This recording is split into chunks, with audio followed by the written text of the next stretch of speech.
రేవంత్ రెడ్డి గారు నీకు ఒక బంపర్ ఆఫర్ ఇస్తున్నాం. చలో నీకు ఒక బంపర్ ఆఫర్.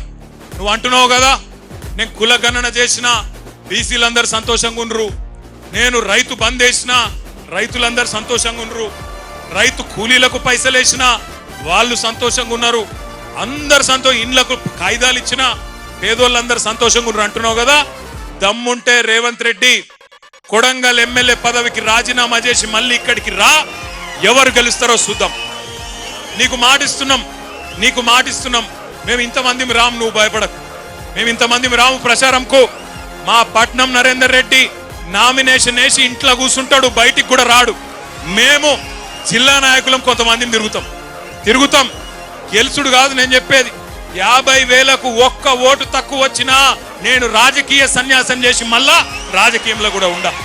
ఇది వాస్తవం. ఈరోజు కొడంగలే కాదు రాష్ట్రం మొత్తంలో వాస్తవం ముఖ చిత్రం ఇది.